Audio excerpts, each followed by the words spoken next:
세계사 전체 요약을 할 건데 1학기 때는 안 했기 때문에 수업을 목차를 펼치잖아. 세계사 목차를 딱 펼치면은 1학기 때 세계사 수업을 딱 처음 시작해서 세계사 목차를 펼치면 지구가 이렇게 돼 있거든. 세계지도입니다. 떡볶이 아니고 식판 아니고 고인물도 아니고 세계지도야. 여기 어딘데? 어느 지역이죠? 아시아인 거 알겠니? 여기는 유럽이잖아. 유라시아 유럽, 유라시아 대륙이죠. 여기는 아프리카. 여기가 호주, 여기가 미국 쪽이죠. 북미 대륙이고 북아메리카 여기는 남아메리카 그쪽이 북아메리카니까 북아메리카. 근데 세계사 딱 처음에 목차를 펼쳐보면은 목차가 여기는 안 나있네. 잠깐만 목차가 나올 텐데 목차를 펼쳐보면은 목차가 나오나? 안 나오겠네. 좀 이상해요. 목차를 펼쳐보면 우리가 세계사라는 과목을 배울 때 어디 역사만 배우는 거예요? 그 세계사 딱 펼쳐질 때 공부했던 거 기억해보세요. 1학기 때 어디 배웠어? 어디 역사를 배웠어? 중국 역사 배우고 아시아 또 1학기 때 공부를 뭐 했습니까? 세계사를 유럽 역사 배웠잖아. 인도 역사 배웠을 거고 페르시아 역사 뭐 이런 거 메소포타미아 문명 서아시아 역사죠. 다 어디 역사만 있어? 유라시아 대륙 유럽도 있으니까 유럽도 배웠잖아. 그리고 그리스 로마식 막 배웠죠. 유럽 그러니까 유라시아 대륙 역사만 배웠죠. 생각해보면 좀 이상하지 않아요? 세계사인데 왜 얘네 이 역사 안 배워? 세계사인데 왜 그럴까요? 편하게 배웠다. 편하게 뭐 이렇게 뭐 시험 나온 것도 아니야. 그냥 너네 배경 이해를 도우려고 그냥 천천히 그냥 배경 지식 설명해 주는 거예요. 이야기 듣듯이 들으면 돼요. 왜 얘네들만 세계사에서 배우지? 일단은 여기 세계사에 적히는 사건들이 다 인류 역사의 뭐 대사건 뭐 이런 사건들만 나오거든. 근데 그런 사건들이 여기서만 일어났어요. 그러니까 여기만 쓰였겠지. 왜 얘네들은 그런 사건들을 일으키지 못했을까?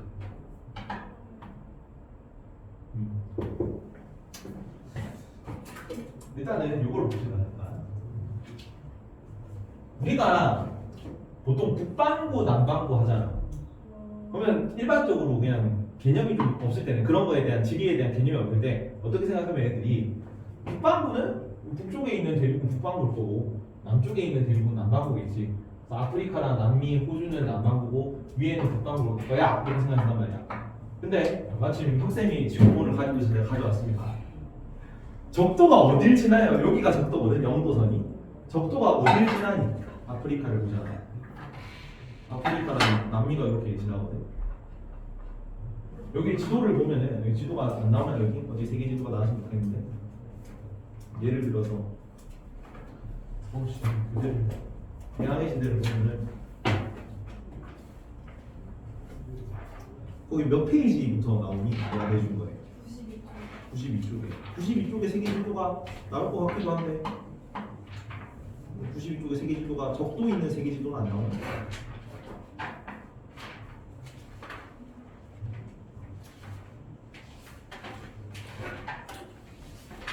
세계 지도는 나오는데 적도가 있는 세계 지도가 안 나오는 거야. 어이씨 나올 법도 한데 없으니까 적도가 답을 알려주면은 적도가 실제로는 이렇게 지나. 그러니까 여기 아프리카가 좀 더 위로 올라가서 보면 여기 아프리카는 중간을 딱 자르고 이제 북미 대륙은 남미 대륙은 남미의 북쪽을 조금 자르는 식으로 적도가 형성돼 있어. 근데 실제로는 요거가 북반구고 아프리카 북쪽이 북반구야. 남반구 호주, 그다음에 남아메리카, 아프리카 남부가 남반구입니다.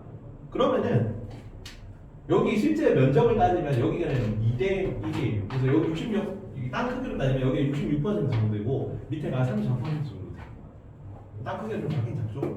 근데 그렇더라고 하더라도 여기가 그러면 역사가 3분의 1은 쓰여 있어야 되잖아. 3분의 1도 아니고 하나도 안 써 있는 거죠. 언제부터 나오냐면 식민지 개척 때부터 나와요. 그러니까 마오리족 뭐 이런 거 들어봤죠? 마오리족, 어보리진 여기 있는 뭐 아메리카 원주민들 역사를 얘네가 침략 당하기 전까지는 한 번도 안 나온다니까 세계사에. 그건 왜 그러냐면은 우리가 1학년 때 기후 배웠어요. 중1 때 첫 단원에 배운 게 기후지. 캡틴의 기후 부분도 통합사회까지 계속 가져가는 개념이야. 통합사회 때 나오거든. 기후가 어떻게 나느니? 제일 가운데가 적도 지방이다. 덥다. 어디야? 열대 기후. 그 위로 무슨 기후가 공포한다? 순서대로 외워두면 좋아요. 열, 건, 온, 냉, 한이거든. 건조 기후, 온대 기후, 냉대 기후, 한대 기후야. 어디가 사람이 제일 살기 좋은 지역이야? 온대가 제일 살기 좋은 지역. 근데 열대는 덥기도 덥지만 그 비가 자주 내린다. 열대성 강우, 스콜 뭐 이런 거 들어봤죠? 1년에 한 200일은 비가 내린다고 여기는. 열대성 소나기가 내려요. 뜨거운 열기 때문에 대류 현상. 그래서 좀 수증기가 많이 올라가니까 구름이 자주 끼고 그래서 비가 자주 내리는데 그러다 보니까 여기 있는 영양분이 다 휩쓸려 내려갑니다. 열대 지역은. 그래서 그 열대 지방에 분포하는 흙 토양을 라테라이트성 적색토라고 하거든요. 영양분은 다 비에 휩쓸려 내려가고 뭐만 남았냐면 철 성분만 남았어. 철분. 우리가 보고 있는 철이 녹슬면 어떻게 돼요? 빨개져. 그거는 곰팡이 핀 거고 초록색으로 변한 거는 빨개진단 말이에요. 녹슨 철 생각해보면. 그래서 영양분은 다 떠내려가고 좀 무거운 철 성분만 남아가지고 공기랑 만나서 녹슨 거야. 그런 철 성분만 남아있는 토양이니까 작물이 잘 안 자라겠지. 그래서 같은 농작물을 심어도 생산량이 적다는 거야. 그러면 생산량이 적다는 거는 인구 부양량이 적다는 거고 인구 부양량이 적다는 거는 인구 전체가 적다는 거예요. 괜찮니? 근데 열대기후 다음에는 건조기후잖아. 이거가 왜 건조기후가 나타나는지는 세계지리 내용이라서 생략합니다. 설명하면 너무 내용 길고. 그래서 열대기후 위아래로 분포하는 게 뭐냐면 건조기후가 이렇게 지나가요. 그러면 호주가 제일 작은 대륙이죠. 하지만 가장 큰 섬이기도 하자. 가장 생각보다 땅덩어리가 좀 작진 않단 말이야 호주가. 근데 땅덩어리에 비해서 인구가 되게 작아. 왜 그러냐면 호주 전체 토지의 80%가 사막이에요. 건조기 때가 통째로 지나가서 여기 뭐 사우디아라비아, 뭐 그 이집트 뭐 이런 국가들거든. 사막 낙타타고 생기는. 여기로 다 사라지는 거지. 이해가요? 그래서 영토 크기로 따지면 2대 1인데 66% 33%인데 인구로 따지면 얼마나 된다고? 이것도 사회에 나오게 됩니다. 사회 1에 인구가 9대 1이에요. 9대 1. 오. 그래서 남반구가 요것 때문에 열대 지나고 건조 기후 지나는 요 적도의 분포선 때문에 역사가 없어요. 인구 자체가 없는데 뭐 새로운 문명사를 바꾸는 무언가를 발명해내기가 쉽지 않단 말이야. 그런 사건을 만들어내기가 쉽지 않단 말이야. 그래서 여기는 안 되는 거고 두 개가 남았지. 자, 북쪽에는 남반구는 그래 이것 때문에 사라졌다. 북쪽에는 북미 대북하고네 출교 좀 보여주시죠. 어? 한 명이 나머지 다 오고 한 명이 누구였지 지금? 한예은 아까 추가해야 됩니다. 이게 나머지 다 나왔습니다. 네. 등록을 한 거 같은데 등록을 안 했나? 여튼 북쪽에 이렇게 두 개 남아 있잖아. 근데 지금 여기는 미국이 세계 제일 강대국이죠. 근데 옛날에는 왜 원주민들은 역사가 없어? 원주민들은 지금 미국 하는 것처럼 왜 강대국이 못 됐을까? 여기 둘 다 북방구잖아. 아까 막 그 열대 지나고 건조기후 지나고 여기는 하나도 해당이 안 되거든. 근데 얘는 지금은 미국이 제일 강대국인데 예전에는 좀 발전을 못 시키고 식민지를 당하고 그랬지. 이거를 예전에는 뭐라고 설명을 했냐면은 뭐 남쪽 지역도 마찬가지고 식민지를 당하는 지역들 다 마찬가지고 유럽에서는 너네가 미개해서야 열등해서야 너네 문명 자체가 인종 자체가 좀 미천한 인종이라서 그런 거야라는 인식이 일반적이었어요. 그래서 이거 기억날지 모르겠는데 식민지 국가 나중에 배우겠다. 아직 안 배웠는데 정글북 작가 있죠.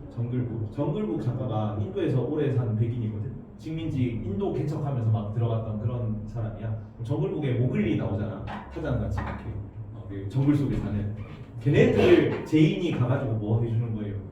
개화시키는 거잖아. 문명이 들고 그 시각이 반영돼 있는 거야. 그래서 얘가 쓴 시가 있거든. 그 시 제목이 웃긴데 백인의 짐이라는 시입니다. 왜? 얘네들은 미개하고 개발이 안 된 야만인들이기 때문에 우리가 하기 싫지만 귀찮고 막 힘들고 어쩔 수 없이 하기 싫지만 얘네를 위해서 개발을 시켜줘야 되는 거야. 식민 지배를 하기 싫지만 해줘야 되는 거야. 일본이 우리를 식민 지배한 논리가 딱 요거 똑같죠. 우리가 혼자서 근대화할 힘이 없으니까 우리가 근대화를 위해서 그러니까 우리를 식민 지배해 주는 거잖아, 일본에. 하여튼 그런 논리인데 거기에 대해서 이전까지는 그렇게 생각하다가 그게 아니야라고 처음으로 논리적으로 뭔가 주장을 전개했던 책 이름이 많이 들어봤죠? 총균세라는 책을 압니까? 들어봤니?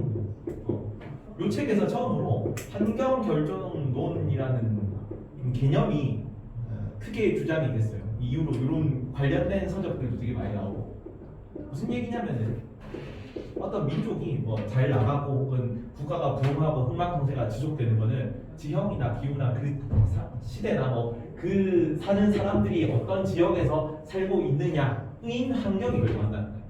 그러니까 얘네가 문명이 열등해서가 아니고 이 총유세라는 책을 쓴 계기가 이래요. 원주민 친구가 있었거든. 제럴드 다이아몬드라는 그 저자 이름이 제럴드 다이아몬드야. 얘가 원주민 친구가 있었는데 한 번은 이렇게 저자한테 물은 거지, 질문을 한 거지. 왜 백인들은 이렇게 막 기술을 막 이런 거 발전시키고 산업도 막 부흥해가지고 다른 나라들을 통치하면서 사는데 기술을 선도하면서 사는데 우리는 왜 식민 지배나 당하고 그런 멋진 문명을 만들어지 못했을까요? 근데 이 친구한테 어떻게 너네가 미개해서 막 열등해서 이렇게 말을 못하잖아. 그래서 왜 그럴까? 자기가 곰곰이 생각해보다 이 책을 쓰게 됐대요. 근데 이 책에 따르면은 결론은 이거예요. 결론은 환경결정론이잖아. 자, 이 대륙을 살펴보자. 북방부 두 대륙인데 적도는 요쯤 지나고 있어. 적도는 남반구 아주 아래쪽에 있는 거야. 근데 북반구에서 이 유라시아 대륙하고 북미 대륙이 있는데 얘네는 어떻게 생겼고 얘네는 어떻게 생겼으니까 대륙이 생긴 게 차이가 나잖아. 얘는 얘 둘 다 길쭉하게 생겼지. 얘는 어떻게 길쭉하게 생겼고 얘는 어떻게 길쭉하게 생겼어. 아니 보면 그냥 유라시아 대륙은 어떻게 생겼어요? 이렇게 생겼잖아. 가로로 길고 얘네는 세로로 길고 그게 결론이에요. 얘네가 발전했던 거는 얘네가 인류 역사의 그런 많은 사건들이 만들어낼 수 있을 정도로 영향이 컸던 거는 얘는 가로로 길기 때문이고 얘는 그러지 못했던 거는 세로로 길기 때문이에요. 이게 결론이에요. 그럼 가로로 길면 왜 그런 이제 인류 역사상의 많은 사건들을 만들어낼 수 있고 영향이 커질 수 있었을까? 가로로 긴다는 거는 뭐가 같다는 거예요, 의지로? 우리가 중1 1단원에서 배웠잖아. 아까 혁쌤한테 들었는데 기호가 같아. 뭐가 같으니까? 위도 같아. 위도 같으니까. 위도 경고 알죠? 가로줄, 세로줄. 가위를 든 신세경 막 얘기하시는데 아까 혁쌤이 알려주더라고. 가로로는 위도, 가위를 든 신세경, 세로는 경도 이렇게. 위도가 같다는 거는 기호가 같다는 거야. 기호가 같다는 거는 생활관이 같다는 거예요. 얘는 세로로 줄이니까 이게 뭐다? 경도가 같지. 경도가 같은 건 뭐가 같은 건데? 시간대가 같다는 거죠. 낮밤이 같잖아. 그래서 맨날 유럽 올림픽 왜 거기 새벽에만 올림픽 합니까? 유럽 애들 밤에 잠도 안 자고 올림픽 새벽에 다 하네. 거긴 낮에 하는데 경도가 다 되니까 우리가 새벽 때 시간대 걔네 낮일 때 하는 거죠. 보는 거죠. 이해가죠? 근데 경도가 다른 거는 낮밤 차이는 나지만 이 문명을 발전시키고 이런 거랑 관련이 없죠. 이거는 기후는 뭐예요? 기후가 같다는 건 무슨 뭐가 같다는 거야? 봐봐. 예를 들어서 여기도 그렇고 여기도 그렇고 다 같이 자기네 문명을 막 발전시키려고 노력할 거 아니야. 사람들이 더 잘 살려고. 그러면 막 이렇게 노력하다가 가끔씩 인류 역사상을 이렇게 변화를 시킬 만한 개쩌는 발견들이 하나씩 나와. 가끔씩. 그런 게 어떤 거냐면 종이나 화약 기술이나 항해술, 나침반 이런 게 그런 건데 그 중에 고대로 가면 갈수록 어떤 게 가장 중요하냐면 밀이라거나 벼라거나 닭이라거나 소, 양 이런 거 이건 작물이고 이건 가축이거든요. 이런 뭔가 문명을 딱 이렇게 진일보시킬 만한 이런 개쩌는 발견들 한 번씩 한단 말이야. 근데 여기는 기후대로 갔단 말이야. 그럼 이게 쉽사리 저끝까지 빠르게 전파될 수 있어요. 여기서 발명을 하나 하면은 이거를 보통은 일반적으로 문명 간의 교류는 전쟁을 통해서 전파가 됐어요. 문명은. 그래서 여기서 딱 밀 기술을 딱 개발하면 저쪽에서 밀을 심으면 밀이 그대로 날 수 있다고. 이해가니? 그래서 전쟁을 통해서 빠른 속도로 문명을 발전시키고 있었던 거죠. 이해갑니까? 근데 우리가 여기서는 기후대가 다르지. 그래서 미국에서 지금 모카 농사를 짓거든요. 근데 모카 농사를 지을 때 여기는 모카 품종이 하나인데 여기는 모카 품종이 4개로 갈라서 기른대요. 그러니까 건조한 지역에 자라는 모카, 추운 지역에 자라는 모카, 습한 지역에 자라는 모카, 따뜻한 지역에 자라는 모카 다 다른 거지. 여기서는 발명을 한 번만 해도 되는데 여기는 같은 발명을 4배로 어려워. 이해가지? 그리고 여기는 그 우리가 막 그 페르시아 전쟁하면서 그리스랑 페르시아가 싸웠다는 거 얘기 들었잖아. 여기는 뭐 그 탈라스 전투하면서 당나라랑 막 이슬람이랑 싸우고 그랬거든. 근데 마야 문명이랑 잉카 문명이 싸웠다는 거 얘기 들어봤니? 들어본 적이 없거든. 왜? 한 번도 싸운 적이 없어요. 마야 문명과 잉카 문명은. 왜냐면 여기는 좀 열대 지역 이런 거 좀 가까운 지역에서 상대적으로 높단 말이야. 그래서 문명들이 다 좀 고산 기후, 뭐 잉카 문명은 고산 기후로 막 위에 있었어. 산 위로 올라가면 더 고립성이 강해진단 말이야. 당연히 교류가 더 힘들어지겠지. 그래서 각각의 문명이 발전시킨 그 자원만으로 발전을 하려니까 발전 속도가 더딜 수밖에 없는 거죠. 이해가지? 근데 그러면 이 얘기 얘네는 세로로 길어가지고 문명 교류가 없으니까 문명 발전 속도가 더딜 수밖에 없네. 그렇죠? 그럼 미국은 왜 지금 세계 제일 강대국입니까? 미국은 여기 있잖아.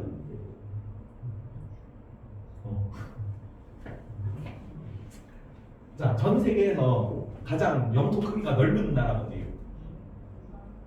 땅 크기로. 오, 러시아가 제일 커요. 두 번째로 큰 나라가 어디일까? 캐나다입니다. 캐나다가 두 번째로 나라가 커. 그리고 3등, 4등이 중국, 미국이 막 5대5 호수 끼고 그다음에 해안선이 막 부르르 복잡해가지고 측정하는 단위 뭐를 포함시키고 뭐 포함시키고 안 따라 그 영역 크기가 좀 크게 갈라지거든. 그래서 미국에서 영토 크기를 재면 미국이 세계 3위 영토 크기 국가고 중국에서 영토 크기를 재면 중국이 세계 영토 크기 3위 국가입니다.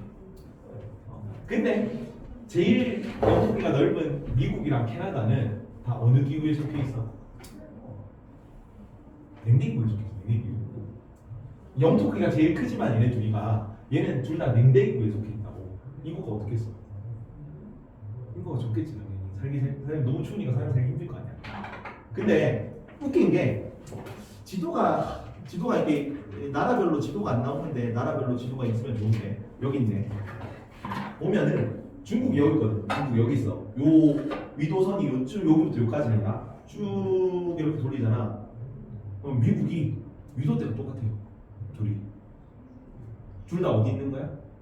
온대기후에 위치해 있거든. 그래서 온대기후에서 가장 넓은 영토를 차지한 나라 두 개가 중국이랑 미국이야. 인구도 당연히 여기 우리가 제일 많은 거고, 당연히 발전하기 되게 쉽겠죠. 토지도 비옥하고 농사도 잘 되고 산업하기 좋을 거 아니야. 그렇죠. 그래서 원래는 교류가 안 돼가지고 막 되게 좀 발전이 더딘 국가였는데 미국이 원주민들이 발전을 잘 못했잖아. 교류가 좀 힘들다 보니까 위아래로. 근데 여기서 막 발전시키는 문명을 유럽 애들이, 영국 애들이 와가지고 여기 처음으로 개척했잖아. 서부 개척하면서.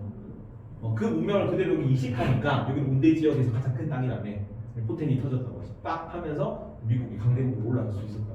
그래서 우리가 미국 역사는 언제부터 배우냐면 미국 식민지 개척 이후부터 배웁니다. 그 다음에 미국 독립혁명 조금 이따 배울 거예요. 우리 중간고사 범위에 들어가고 미국 독립혁명 이후에 남북전쟁 그러면서 1, 2차 세계대전 미국이 강대국이 되는 것까지 배우는 거예요. 괜찮죠? 그러면 어쨌든 그래서 이전까지는 지금은 강대국이긴 한데 이전까지는 역사가 없는 거고 그러면은 신앙으로 개척 이전까지는 다 어디 역사만 배운 거냐면 여기 역사만 배운 거예요. 그렇죠? 유라시아 대륙 역사만 배운다. 자 그러면은 여기서 조금 더 들어가서 이거는 근대로 넘어가는 걸 설명하려고 하는 건데 유라시아 대륙이 이렇게 있는데요. 동서로 딱 나눠가지고 이쪽은 아시아, 인도까지 포함해서 인도 남부아시아로 보니까 남부아시아랑 아시아 지역이랑 동양이고 유럽 지역이랑 서양이고 이렇게 둘이 비교했을 때는 오늘날에는 이제 근대 이후에는 유럽 애들이 막 식민지 개척하면서 동양보다 좀 잘 나갔죠. 그러면 얘네들이 근대 말고 근대 이전에 전 근대까지는 둘 중에 어디가 더 잘 나갔을까요?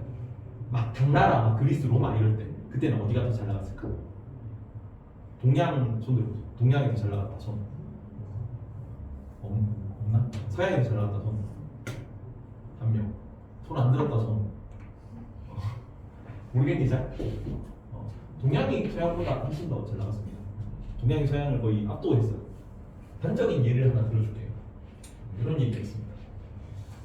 얘기까지는 아니고, 자 서양에서 서양 고대에 우리가 진짜 뭐 이상적으로 생각하는 서양 고대의 대제국이라면 보통 어떤 나라를 꼽냐면 서양에서는 어떤 나라를 꼽지? 로마 제국을 꼽아. 로마 제국을. 고대의 유럽 하면 무조건 그냥 로마 제국입니다. 유럽의 중심지였던 나라야. 그래서 신성 로마 제국 들어봤니? 신성 로마 제국. 어느 나라입니까? 신성 로마 제국이? 독일이에요. 독일이 신성 로마 제국이야. 로마는 아무 발전이 없거든. 근데 신성 로마 제국입니다. 자기는 로마를 계승했다 이거지. 그리고 나중에 나폴레옹 전쟁하면서 그 프랑스가 나폴레옹이 막 전쟁 막 하면서 다 이기고 다니면서 유럽 거의 전역을 제패했단 말이야. 나폴레옹이 황제가 오면서 자기가 로마 황제를 겸한다 그랬어. 로마를 계승했다 이거지. 그리고 로마가 동로마 성으로만 쪼개졌잖아. 배웠죠 1학기 때. 동로마 성으로만 쪼개져가지고 동로마 제국 수도는 어디 있었냐면 옛날 그리스 땅에 있었어요. 그리고 그리스 문자를 썼었고. 그래서 그리스 애들은 지금도 동로마 제국 역사를 자기네 역사로 가르쳐요. 그리스도 와 로마 계승 막 이러고 있고. 그 러시아 황제가 동로마 제국 마지막 공주랑 결혼했거든. 그래서 동로마 제국 멸망하고 나서 자기가 로마를 계승했다 그랬어. 왜? 공주랑 결혼했으니까 정토성이 자기한테 있거든. 그래서 유럽에 있는 모든 나라들이 다 로마를 계승했다 그러는데 로마가 서양의 이상적인 국가니까. 근데 이 로마가 서로마 동로마라고 쪼개져서죠. 각각 다르게 멸망했는데 한 1000년 정도 뒤에 멸망했어 동로마. 서로마는 누구한테 멸망했다 그래? 이렇게 배울 때. 뭐의 침입으로 멸망했습니까? 서로마는? 게르만족의 침입으로 멸망했죠. 배웠죠? 근데 이 게르만족은 누구한테 쫓겨와가지고 서로마를 멸망시킨 거야? 훈족의 침입으로 게르만족이 서쪽으로 이동하는 바람에 서로마가 멸망했죠. 훈족. 근데 이 훈족은 어디서 온 민족일까요? 뭐가 변한 민족일까? 이름이 뭐랑 좀 비슷한 거 같니? 동쪽에 있다 서쪽으로 온 애들입니다. 흉노족에서 왔어요. 흉노족에서 흉노족이 서쪽으로 온 다음에 그 서쪽에 있던 토착민들하고 뭉쳐가지고 만들어진 민족이 훈족이라는 게 정설입니다. 괜찮지? 이 흉노는 누구랑 싸우다가 서쪽으로 온 거야. 여기는 히읗이라서 한 나라한테 싸우다가 쪼개가지고 서쪽으로 온 거야. 동로만 누구한테 멸망했어? 여기까지 1학기 범위였죠. 아니구나. 아직 안 나갔나? 요 시기인데 십자군 전쟁 이후니까 요 시기입니다. 여기는 오스만 투르크한테 멸망했어. 오스만 투르크족이죠. 투르크. 지금의 어떤 나라일까 이 투르크족? 뭐가 좀 비슷해요? 터키가 오스만 투르크 영역 민족 그대로 온 거예요. 지금의 터키가 오스만 투르크에서 오고. 이건 훈족은 사실 좀 약간 인지도 높긴 한데 헝가리를 이렇게 쓰거든요. 훈가리지. 그래서 헝가리는 자기네들이 동쪽에서 온 민족의 후예라고 생각하기 때문에 서양 애들은 다 이름이 앞에 오거든. 이름 다음에 성 오잖아. 뭐 제임스 뭐 어쩌고 저쩌고 이런 식으로 오지. 근데 헝가리는 성이 앞에 옵니다. 가문 이름이 앞에 오고 이름이 자기 이름 뒤에 와. 동쪽에서 왔다는 거지. 여튼 투르크족은 이제 터키인데 얘네들은 어디서 왔냐면 뭐 어떤 민족이 변한 민족이냐면 돌궐 민족이 변한 겁니다. 이름 좀 비슷하지 않니? 그래서 터키 역사 시간에 우리는 사실 세계사 한국사 이렇게 배우잖아. 근데 터키는 자기네 역사를 세 개를 나눠서 배워요. 돌궐 유목사를 먼저 배우고 돌궐에서 왔으니까. 근데 원래 있던 그 정착한 게 지금 터키가 아나톨리아 반도거든. 아나톨리아 반도사를 배우고 전체 터키사를 배워. 그것보다는 낫죠. 우리는 한국 살아보니까. 근데 이 돌궐은 누구랑 싸우다가 저쪽으로 왔냐면 여긴 히읗이고 여긴 디귿이거든요. 당나라랑 싸우다가 저쪽으로 오고. 그러면 자 동로마는 당나라한테 쫓긴 돌궐이 변한 투르크한테 멸망한 동로마고, 서로마는 한나라한테 쫓긴 흉노가 변한 훈족한테 처맞은 게르만족한테 멸망한 서로마야. 그러니까 어디가 훨씬 잘 나갔다는 거지? 이쪽이 훨씬 잘 나갔다는 거지. 괜찮습니까? 왜 그럴까요? 왜 서양이 지금은 더 잘 나가는데 이전에는 동양이 이렇게 서양을 좀 압도하는 식으로 역사가 흘렀을까?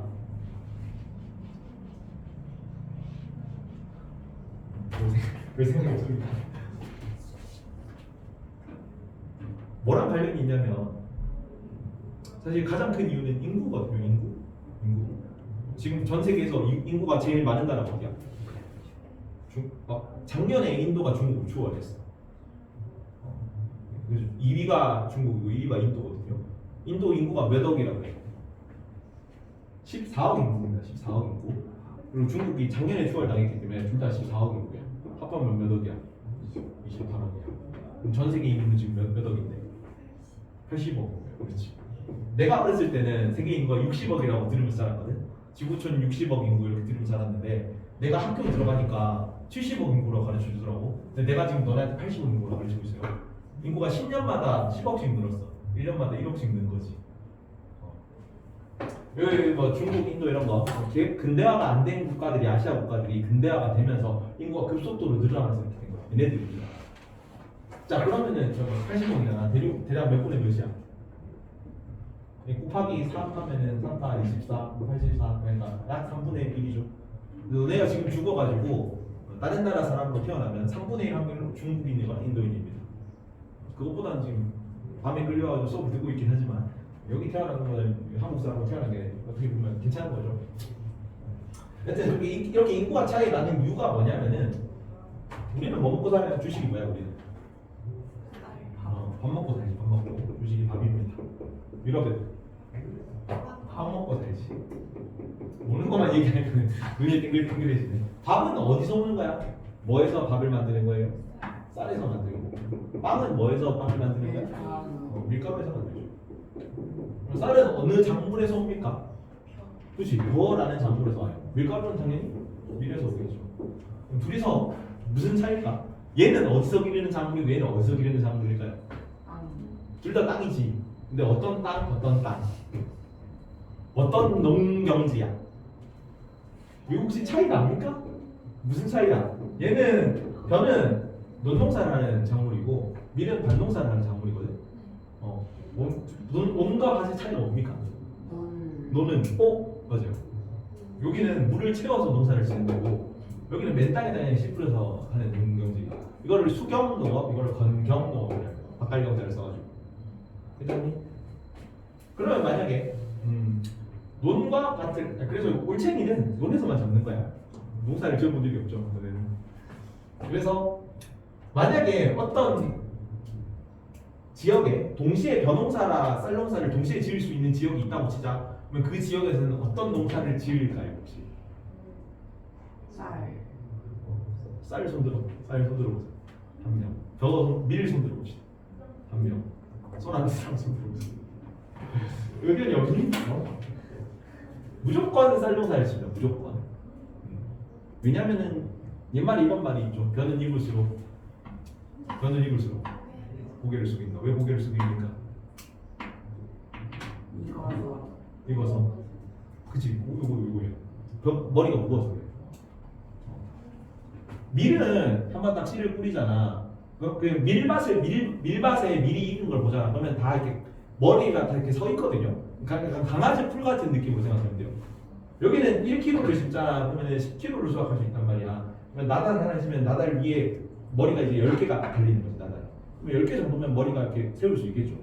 근데 쌀은 하나를 딱 심잖아. 그러면 위에 나달이 몇 개가 달리냐면 12배를 수확할 수 있어요. 120개가 달리면 머리가 무거우니까 숙을 수 있겠죠. 그래서 벼 익은 거 작물 그 광경을 딱 보면 벼들이 다 이렇게 휘어졌어요. 이 자라는 거지. 머리가 무거우니까. 괜찮지? 근데 수확량 자체도 이게 훨씬 더 많은데 심지어 뭐냐면 여기는 여기는 이제 밭에다 농사를 짓잖아. 그러면 밭에다 농사를 짓는데 얘는 에너지를 어디서 이거 왜 이렇게 여기 수확량의 차이가 날까? 얘는 에너지를 어디서 얻을까요? 밀은 땅에 씨를 뿌리면 지력을 뽑아들이면서 밀이 자라. 그래서 얘는 한 번 농사를 짓잖아. 그러면 다음에는 농사를 못 짓습니다. 그래서 이게 나중에 나오겠지만 작년에 아마 배웠을 겁니다. 배웠는데 까먹어서 그러는데 내년에 통합사회 때 어차피 내년이면 통합사회 때 어차피 할 거거든. 요 유럽 지역에서 농사를 짓는 방식은 3포제라고 해요. 혼합농업 혹은 3포제라고 합니다. 그래서 1년 동안 밀농사를 짓잖아. 다음에는 농사를 못 지으니까 그냥 쉬어요. 휴경지입니다. 그러고 나면 그 다음에는 풀 정도는 자라거든. 잡초 정도는 자라거든. 여기다가 소나 양이나 말이나 이런 걸 기르면서 그 목축을 한 고기 가지고 이제 좀 부가적인 주식으로 삼는 거야. 그래서 얘네는 밀도 먹지만 뭐도 먹는다? 고기도 먹지, 고기도. 그래서 얘네는 뭘 먹는 거예요? 햄버거를 먹잖아. 빵 사이에 고기를 끼워서. 그러니까 밀 가지고는 생산량이 딸리니까 왜 지력이 고갈되잖아요, 너무 쉽게. 그래서 고기를 목축을 같이 하는 사람이 된 이게 그 민족이 된 거죠. 근데 반대로 여기 벼는 있잖아. 땅을 이렇게 놀릴 필요가 없어요. 얘는 에너지를 어디서 얻습니까? 물에서 얻는단 말이야. 수경농업이랬지. 심지어 여기는 항상 물을 채워 넣는 건 어렵거든요. 그러니까 1년 내내 물을 계속 채워야 되잖아. 그런 열대 기후, 열대 계절풍 기후가 아니면은 물을 채우려면 치수 사업이 정비가 돼야 돼. 저수지 같은 걸 만들어줘야 돼. 그래서 이런 대단히 노동력을 동원하기 위해 일찍부터 중앙 집값문서가 발전한다 그래요. 공동체주의가 발전한다 그래요. 동양은. 여튼 여기는 물만 제대로 채워놨잖아. 그러면 지력을 고갈시킬 필요가 없기 때문에 벼가 막 자라는데 1년에 3번까지 자라요. 열대 계절풍 인도네시아도 인구가 10억이거든요. 작진 않죠. 인도네시아에는 1년에 벼 농사를 120kg을 3번씩 걷는다고. 그러니까 인구가 많을 수밖에 없는 거지. 그래서 뭐 이거는 여담이긴 한데 쌀 같은 경우는 내가 쌀 수확을 많이 하고 싶어. 내 집안이 부자가 되고 싶어. 그러면은 뭐가 많이 필요하면 쌀을 많이 얻을 수 있어요? 노동력이 많아야 돼요. 노동력이. 그래서 애를 많이 낳아야 되는 거야. 왜? 땅은 어차피 얘는 물만 있으면 촘촘하게 밀집해서 생산량이 많기 때문에 좁은 땅만 있어도 많은 인구 부양이 된단 말이야. 노동력이 부족한 게 문제, 땅이 부족한 게 문제가 아니야. 그래서 애를 많이 낳으니까 이게 우리가 점점 부유해 지려고 애가 많이 낳다 보니까 인구가 점점 늘어나는 거고 인구 부양의 정책도 많지만 여기는 뭐가 많이 필요할까요? 여기는 땅이 많이 필요해. 왜? 여기는 노동 지락적인 산업이 아니잖아. 여기는 씨만 뿌리면 그냥 알아서 잘 자라요. 여기는 막 되게 김매기하고 잡초 뽑고 막 이렇게 물도 항상 채워줘야 되고 노동력이 많이 필요하니까 애를 많이 낳아야 되는데 여기는 그냥 씨만 뿌리면 알아서 그냥 자란다고. 그러니까 땅이 많이 필요하니까 여기는 공동체주의적 세계관, 여기는 뭐 개인주의적, 확장주의적, 영토 개척주의적 세계관, 그러니까 뭐 식민지 개척 같은 것도 많이 하고 전쟁도 많이 하고 뭐 이런 식으로 설명하게 됩니다. 괜찮죠?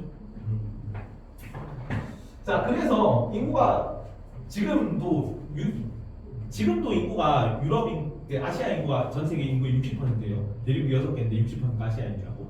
그리고 한 번도 아시아가 인구에서 다른 대륙에 밀린 적은 한 번도 없어. 영토 크기 자체도 유럽이 한 3분의 1밖에 안 되거든. 영토 크기 자체도 작긴 한데 그것보다 인구가 더 많은 건 이것 때문입니다. 당연히 예전에는 인구가 국력인 시대죠. 노동력이 그러니까 생산력이 뭐에서 왔어? 노동력에서 왔단 말이야. 그래서 요가 훨씬 잘 나갔는데 근데 왜 갑자기 근대가 되면서 유럽 애들이 아시아에 막 식민 지배하고 전 세계에 막 배 끌고 다니면서 전쟁하고 댕기고 다이고 댕기고 그렇게 된 거지? 뭐 때문에? 왜 동양에서 잘 나가다가 서양한테 역전당했을까? 지금 생산력은 이전에는 뭐가 생산력이었다고? 노동력이었지. 근데 그 노동력을 뭐가 대체하는 거야? 기계가 대체하는 시대가 뭔데요? 그게? 산업혁명이야, 산업혁명. 유럽에서 산업혁명이 나오면서 원래 이제 노동력이라는 거는 인간의 노동력을 말했으니까 국력이 곧 인구인 시대인데 이제 얘는 잠도 자야 되고 밥도 먹여야 되잖아. 잠도 안 자고 밥도 줄 필요가 없는 그냥 석탄만 대주면 되는 기계가 하루 종일 일하니까 여기가 생산이 훨씬 더 늘어날 수 있는 거지. 이해가요? 자, 그러면 동양이 훨씬 더 문명이 처음 많이 발전했거든요. 여기서 증기기관이 처음 나온 거는 송나라 때문에 송나라 14세기야. 18세기 유럽 영국이 한 400년 정도 일찍 증기기관의 운용 원리에 대한 글이 남아 있어요. 송나라 때. 근데 산업혁명은 왜 여기서 났어요? 문명은 여기서 훨씬 더 많이 일찍 발전했는데 왜 유럽에서 산업혁명이 났을까?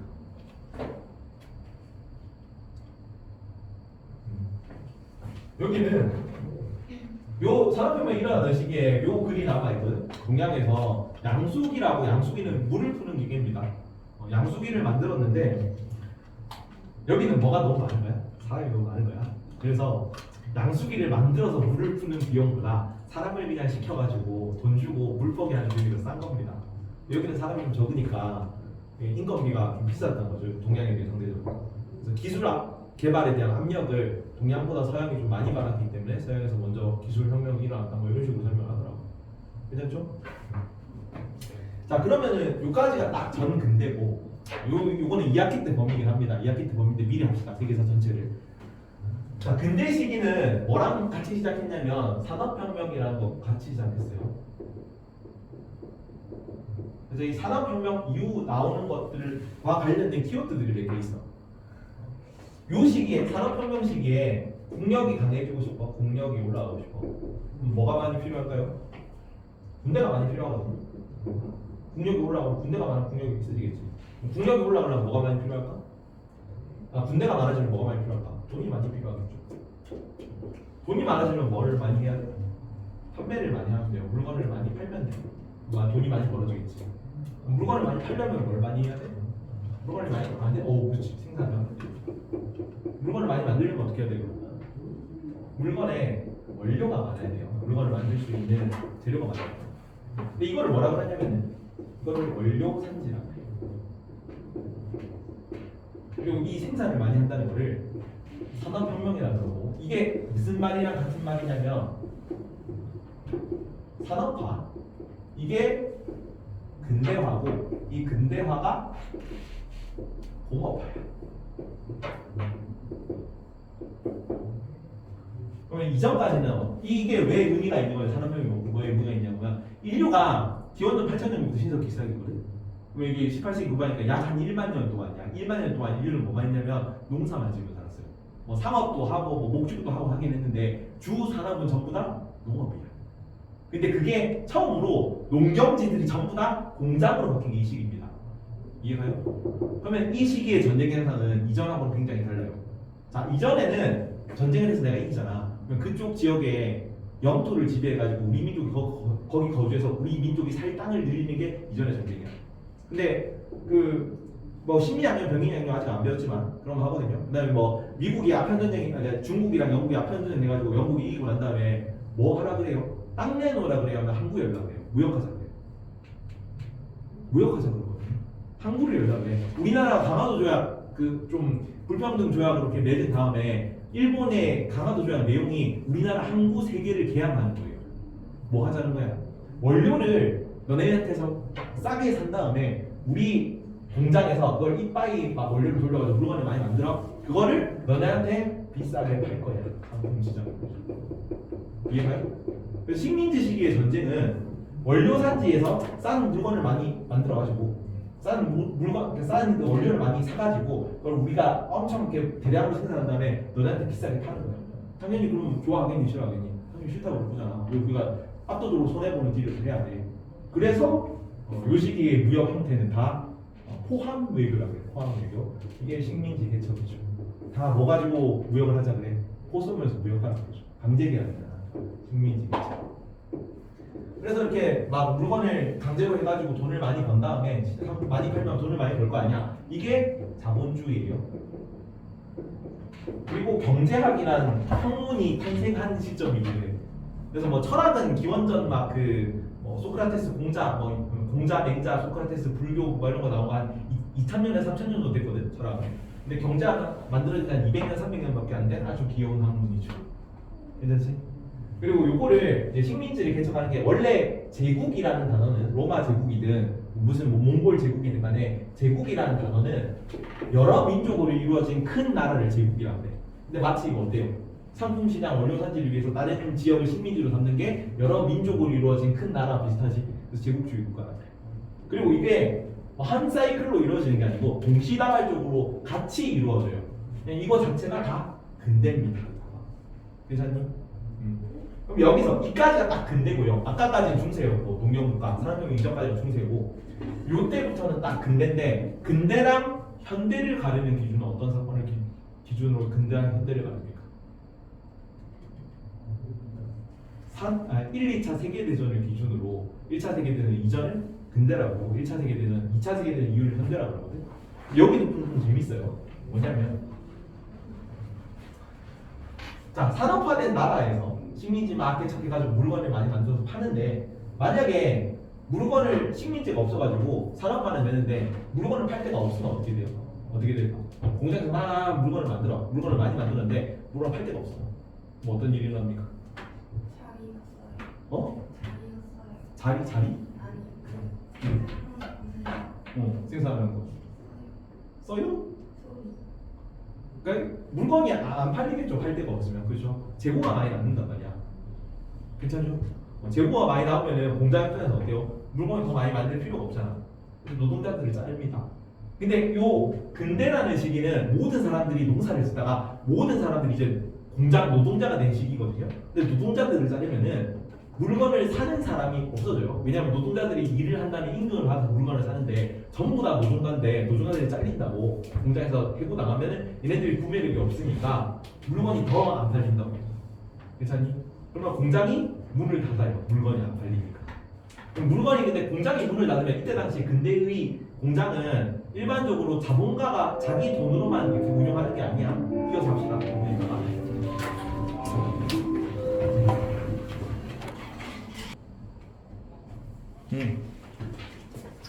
자, 봐봐.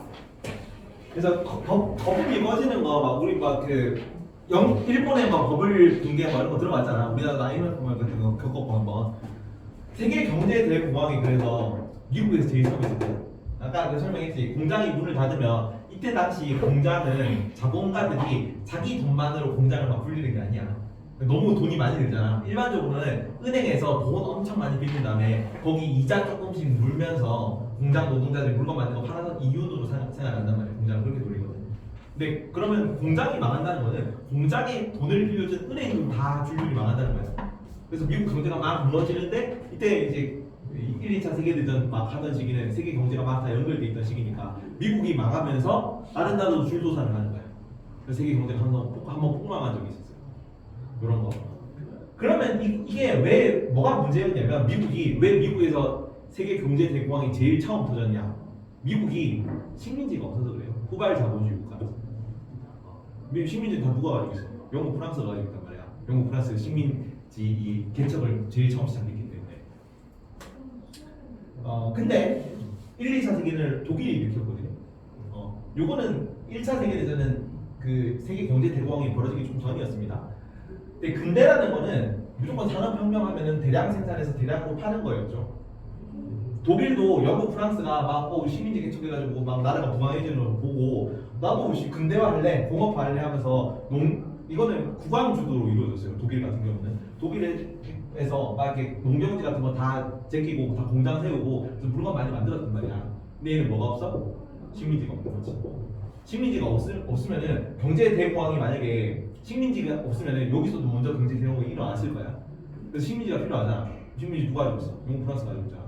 영국, 프랑스고 야 우리도 경제 대공황이 일어날 것 같으니까 과잉 생산 문제에 시달리고 있으니까 식민지 몇 개만 주면 안 돼? 당연히 싫다고 그러겠지. 그러면 이러면 우리가 경제 대공황이 일어날 것 같은데 그래가지고 식민지를 무력으로라도 뺏어야겠다 하면서 일으킨 전쟁이 식민지 징탈전이야. 그게 1, 2차 세계대전이에요. 이해가요? 그래서 이렇게 쭉 현대까지 이어지는 거야. 1, 2차 세계대전 끝나고 난 다음에는 이 체제를 더 이상 유지하는 게 이게 너무 무리구나를 깨닫거든. 그리고 마침 그거와 병행해가지고 뭐가 또 시대가 변경되냐면 정보사회가 도래하면서 이거는 과잉 생산 문제 이런 거 시달릴 일이 없지. 그렇지? 자원이 그러니까 한정된 자원이 아니잖아. 정보 같은 경우는 그러니까 IT 산업만 하고 정보 기술 개발되고 이러면서 이전의 이 체제에서 조금 이탈하는 식으로 사회가 바뀌고 있는 거예요. 그래서 2차 세계대전 이후의 세계 하면서 오늘날 현대사회가 마지막 단어에 나오면서 이렇게 전체 이 세계사 1년 과정이 대략적으로 설명이 끝나는 거예요. 괜찮죠? 여기까지가 OT고요.